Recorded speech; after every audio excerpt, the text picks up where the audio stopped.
Hello friends, ஆரோக்கியமே ஆனந்தம். இன்றைக்கி நம்ம கிச்சனில் பார்க்க போகிறது ரொம்ப ஹெல்த்தியான, டேஸ்டியான அண்ட் ஸ்பைசியான முருங்கை இலை பொடி. முருங்கை இலையில் நிறைய விட்டமின்ஸ் அண்ட் மினரல்ஸ் இருக்குது. இது எல்லாருக்கும் தெரிஞ்சது தான். இதை நிறைய ரெசிபிஸ் இந்த முருங்கைக்கீரையில் செய்யலாம். முருங்கைக்கீரை சாம்பார், முருங்கைக்கீரை பொரிச்ச குழம்பு, சூப்பு, இதெல்லாமே நம்ம சேனல்லையே நான் செஞ்சு காமிச்சிருக்கேன். இன்றைக்கி அந்த வரிசையில் முருங்கைக்கீரை பொடி. இது ரொம்ப டேஸ்டியாக இருக்கும். இட்லி தோசைக்கு தொட்டுன்னு சாப்பிட்லாம். அதே மாதிரி சாதத்துலேயே நெய் சேர்த்து பசைஞ்சு சாப்பிட்டா ரொம்ப டேஸ்டியாக இருக்கும். வாங்க வீடியோக்குள்ளே போகலாம். இப்போ அடுப்பில் நான் இரும்பு கடாய் வச்சுருக்கேன். இதில் நம்ம ட்ரை ரோஸ்ட் பண்ணிக்கலாம். இதில் 1 கப் அளவுக்கு கருப்பு உளுந்து, உடச்ச உளுந்து, நீங்கள் வெள்ளை உளுந்து கூட சேர்த்துக்கலாம். இந்த கப்பால் 1 கப் அளவு.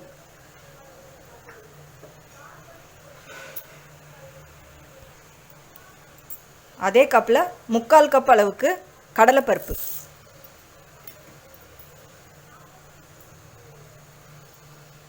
ஒரு 1.5 ஸ்பூன் அளவு தனியா, 1 ஸ்பூன் ஜீரகம்,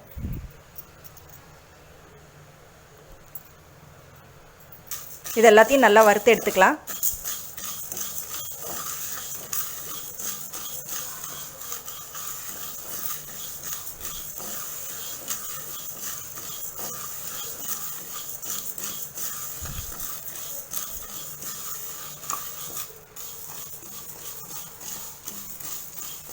முருங்கைக்கீரையில் பார்த்திங்கன்னா நிறைய பெனிஃபிட்ஸ் இருக்குது.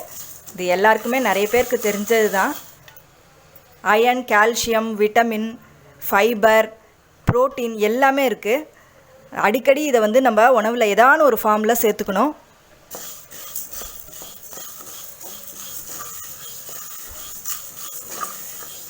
இது சாதாரண கீரைகளை விட 100 மடங்கு அதிக இரும்பு சக்தி இருக்குதுன்னு சொல்கிறாங்க.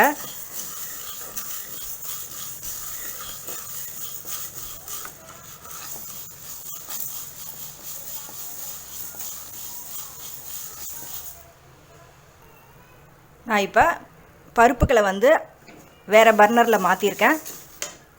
இந்த கடாயில் நம்ம முருங்கைக்கீரையை வறுத்துக்கலாம். 1 கப் அளவுக்கு முருங்கைக்கீரை எடுத்திருக்கேன்.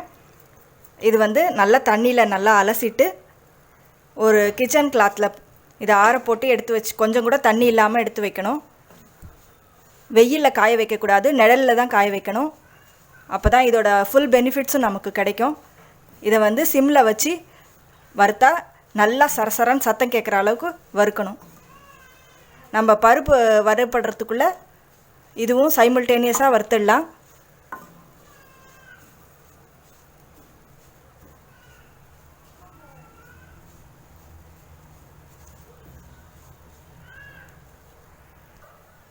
இப்போ பார்த்தீங்கன்னா பருப்பு நல்லா வறுப்பட்டாச்சு. நல்ல பொன்னிறமாயிடுச்சு.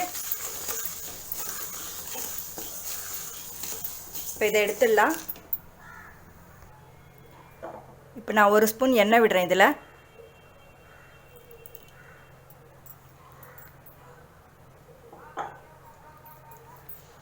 இதில் கொஞ்சம் பெருங்காயம் போட்டுக்கலாம்.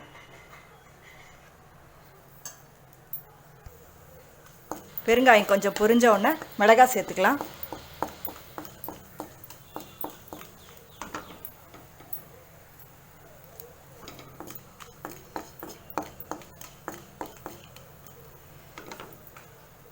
இதில் நான் ஒரு 18 மிளகாய் எடுத்து வச்சுருக்கேன்.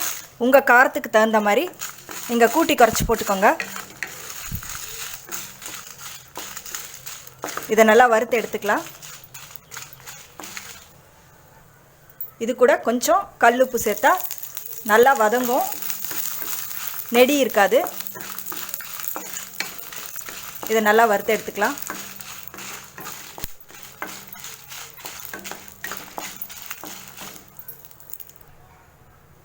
இப்போ மிளகாய் நல்லா வதங்கிடுத்து, மிளகாய் எடுத்துடுறேன்.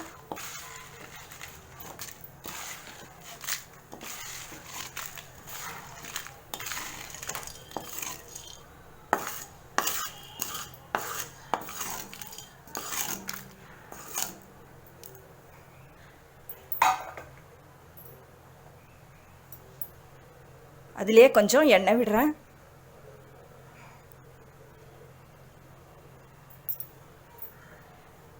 ஒரு 10 பல் பூண்டு இதை சேர்க்குறேன்.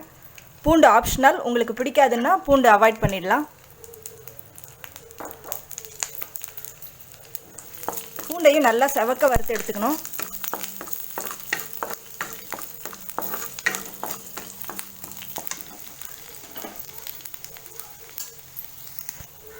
இப்போ பூண்டு நல்லா ரெட்டிஷ் ஆகிடுத்து, ஆஃப் பண்ணிடலாம்.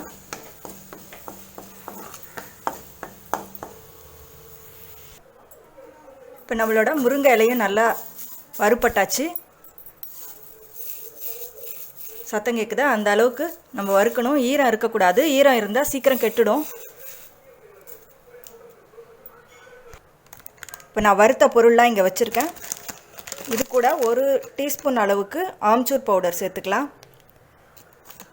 இந்த ஆம்ச்சூர்னால் ட்ரை மேங்கோ பவுடர். எப்பயுமே நான் சொல்லியிருக்கேன், அயன் கண்டென்ட் இருக்கிறது எல்லாத்துக்குமே விட்டமின் சி இருந்தால் தான் உடம்பு வந்து அப்சர்வ் பண்ணும்.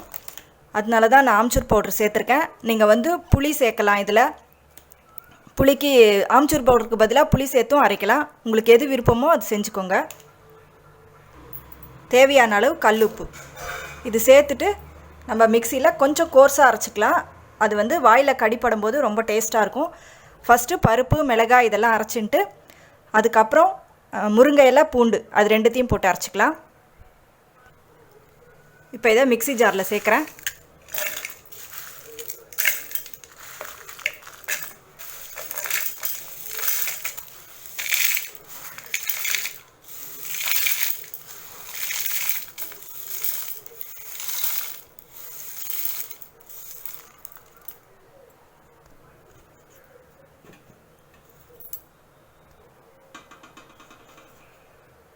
இப்போ அரைச்சாச்சு.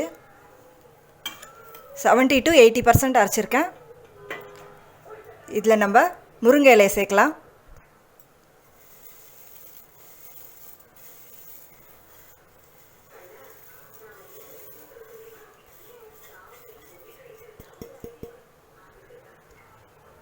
இப்போ எண்ணெயில் வதக்கினா பூண்டை சேர்க்கலாம்.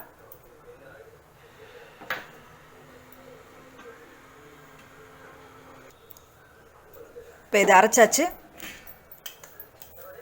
கொஞ்சம் கோர்ஸாக அரைச்சா தான் டேஸ்ட்டாக நல்லாயிருக்கும். இலையோட அளவை விட பருப்போட அளவு வந்து எப்பவுமே ஜாஸ்தியாக இருக்கணும். அப்போ தான் உங்களுக்கு இந்த மாதிரி பொடி மாதிரி கிடைக்கும். இலை ஜாஸ்தியாக இருந்ததுன்னா ஒரு மாதிரி எப்படி சொல்கிறது, ஒரு மாதிரி கெட்டியாக தொகையல் மாதிரி ஆகிடும். அதனால் பருப்போட அளவு எப்பயுமே கொஞ்சம் கூட சேர்த்துக்கோங்க. இப்போ டேஸ்டியான முருங்கை இலை பொடி ரெடி ஆகிடுது. இது ரொம்ப ஹெல்தி அண்ட் டேஸ்டி.